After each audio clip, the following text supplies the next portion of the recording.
Hello, beloved. You are welcome back again to this channel. We are so excited to have you here again.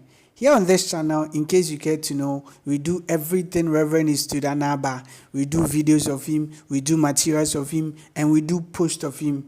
If you like the man of God and you would want more videos of him, please make sure you subscribe to this channel. And then don't also forget to turn on the notification bell. Now, let's go straight into the video and let's listen to what the man of God has for us. Let's go. Now, when it comes to endowing the deprived, as I spoke about, our interventions have been manifold. And the interventions are targeted primarily at empowering beneficiaries, not just to receive, but to be self-sustaining with the aim of transforming their lives, their families, communities, so that they also can help other people. So they become self-sustaining, self-sufficient, and then they help other people. And we do this in various forms. So in the way of, we do this by way of education. We educate children. As I speak to you now, we have about 110 beneficiaries who are being educated at various levels, this is one of them. We have about 110 of them, some at the primary, at the secondary, and the tertiary level. We also get involved in food assistance projects. Between last year and this year alone, we've been able to support about 500 households with various packs of food and so on. And we also get involved in medical outreaches, and we go to places where we don't have hospitals, and then we go in and we take care of the people there. Last year, for instance, we were involved in a flood relief project where some parts of Accra got flooded, and immediately we went in to also offer some relief to the people that became homeless. We also are involved in widows support. Every month we give stipends to widows. We have about 57 of them that we help or we support every month. I don't know whether, yeah. So this is one of the widows in the picture right now in your view that is supported by EAM. We have 57 of them, and every year they are helped.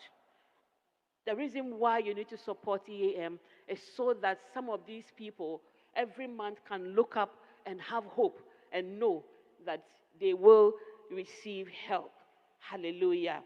We're glad that last year in particular, the chairman of EAM, of the board of trustees of EAM UK, paid us a visit and was able to interact with some of the beneficiaries and also the widows. It was such a powerful time for them. They were so blessed. Hallelujah. And we know that sometimes there are situations where human beings or people get, deprived, they get depressed because they don't have the support that they need. But there are times also where even pastors also go down in depression because sometimes even paying of their children's or their wards fees becomes a problem. EAM also goes in sometimes to help some of these pastors. Last year, we were able to support about 18 pastors in various parts of Ghana, both in the northern part of Ghana, eastern, Greater Accra, central region, and the northeastern part of Ghana. We were in various places supporting them. Some of them with medical, bills to pay. We had to go in and support them. Others also, it was their children's fees. Some even food to eat was a problem, and EAM was there to support them. We also get involved. Now, this is one of the pastors that was supported. EAM also gets involved in helping people that maybe they need skill to become self-sufficient. So we identify young ladies and young men. Some want to go into furniture making, some want to go into dressmaking and so on, and then we empower them with sewing machines and the needed skill to make them self-sufficient. EAM does so many things. last and not the least, we also get involved in the youth. We organize programs for them. The career mentorship program we hold every year brings about, between 500 to 600 children in the Upper East region, bring them together, and then we talk to them about their future, about career, and a lot of things that will give them hope. Let them have expectation. Let them know that they don't have to be limited because of where they are. The fact that once they have a potential, they will be able to go far in life. During one of these programs, our president picked up a young man. Now, what you see in the view are children who were giving solar lamps. These are children who are in school in places where, let me say, the lighting is not good enough. And so when they come back from school, they don't have enough light to be able to read. One child said sometimes he has to sit under these, in Ghana we have these street lights. Sometimes they have to sit under these street lights. And during times like rainy season where we have a lot of insects, they have to be brushing these insects aside and reading at the same time. EAM went in with about 300 solar lanterns, gave to these children. Now they are able to read on their own, because anytime it goes off, all they have to do is put it out in the sun. And we have so much sunlight also in the Upper East region, so we don't have a problem at all. They get recharged, and then they continue learning. And as I was saying, during the career mentorship program, our president picked up a young man who had a challenge in one hand.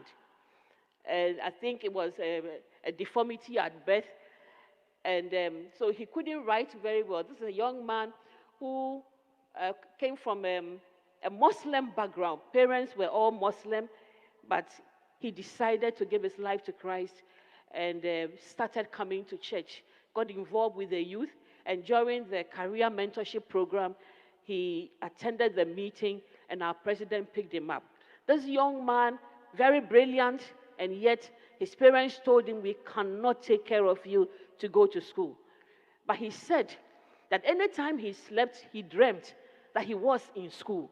So he decided, why don't I buy forms for the university and then try? Maybe something may happen.